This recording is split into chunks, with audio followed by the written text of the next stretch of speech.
Hello? Josh, do you still plan to take a vlog as you mentioned earlier? Yes, come over. And I thank you with me to join this vlog. Hi guys! Nandito kami sa Rizal Park at kami namin ang street food dito sa likuran namin. So tara, let's go!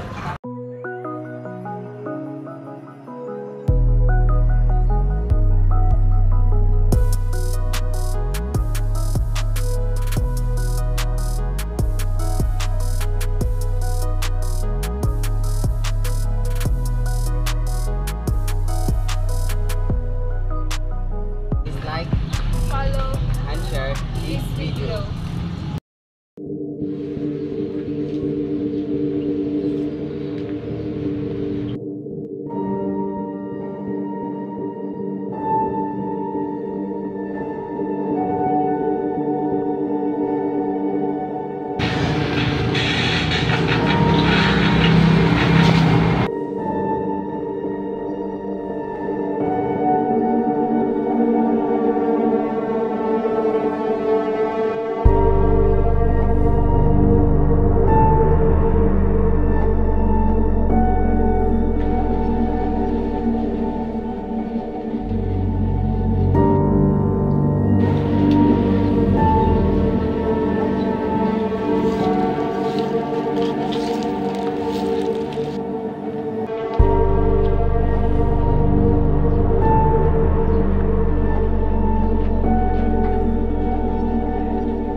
Ano to?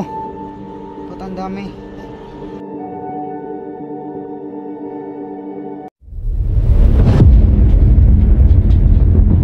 Hindi na ma-open ang account natin. Tignan mo. Anong gagawin natin? Naham yung account natin at wala na. Ano ang gagawin natin? Try kaya natin buksan.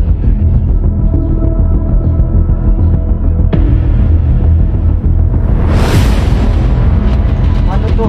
Ayaw talaga mabuksan. Ano gagawin natin? Paano na to? Anong gagawin natin?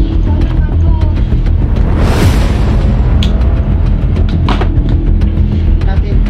Nawala lahat. Sayang lahat. Ano ang problema? Josh, Steph, are you there? Sino yan? Ano ang gagawin natin? Your best friend. Sino yan? Uy, ikaw pala yan, Shane. Pasok ka muna.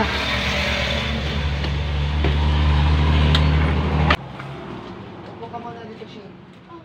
Ikaw pala ate? Ano nangyari? Hindi mapinta mo nga mukha ninyo. Nawala lahat ng account namin. Nan mo to, Shane. May nag-message. Galing sa copyright infringement.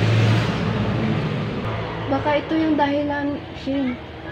So what is the copyright infringement? When someone utilizes a content to protect by the copyright without authorization or in violence of the owner, allow the right to this to know the copyright infringement.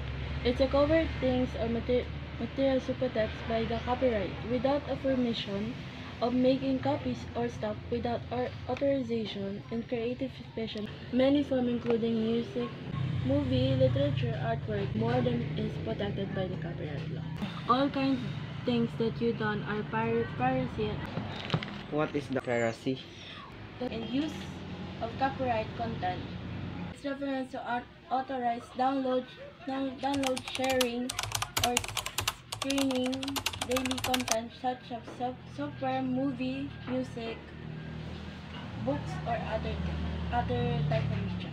So how can prevent this? Manage yourself with copy law and rules, regulation, right, author, and what infringement of copy, just content. Parodying self-creation art seeks for permission from the copyright holder and give credit to original copy by adding their name, word title, and other relevant info.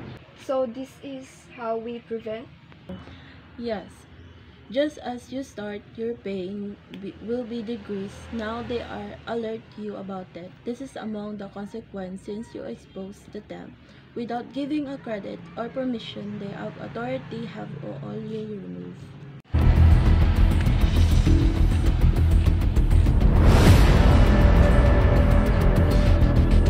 Tao po! Sino yan?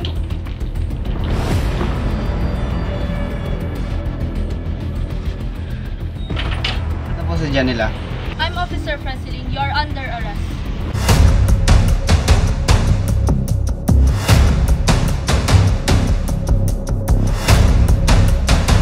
I'm Officer Franceline. You are under arrest. Why? We didn't do anything wrong. You are being arrested for the offenses of copyright. Dahil yung edit ng mga vlog niyo, naging copyright ka.